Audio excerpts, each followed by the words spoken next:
আপনার বাচ্চা প্রচণ্ড অমনোযোগী, প্রতিদিন স্কুলে যাচ্ছে, কোনো সময় মাথা ফাটিয়ে আসছে, কখনো কোনো রকম শারীরিক চোটাঘাত নিয়ে আসছে, কারো ব্যাগ থেকে কিছু চুরি করে নিয়ে আসছে, এগুলো তো ভালো লক্ষণ নয়।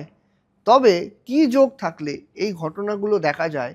যদি আপনার সন্তানের জন্মকুণ্ডলী আপনার হাতের কাছে থাকে, তবে একটু দেখে নিন এই ঘরগুলোতে এই সব গ্রহ কম্বিনেশন আছে কিনা। যদি থাকে তবে অবশ্যই এর প্রতিকার করাবেন, জেনে নিন।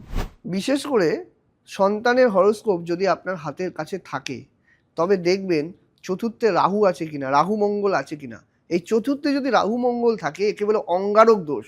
তবে সেই বাচ্চা কিন্তু যথেষ্ট অ্যাডামেন্ট হয়ে যাবে, উচ্ছৃঙ্খলতা তার মধ্যে কিন্তু দেখা যাবে। বিশেষ করে কিন্তু সে চোটাঘাত পাবে, হঠাৎ কারণে সে কিন্তু মিথ্যে কথা বলবে, বা বাড়ি থেকে কিন্তু টাকা পয়সা চুরি করে নিয়ে যাবে, এই প্রবণতা কিন্তু দেখা যাবে। অবশ্যই এই যোগের কিন্তু শান্তি প্রতিবিধান করিয়ে নেবেন, না তাতে কিন্তু আপনার সন্তান আগামীতে কিন্তু ভালো হবে।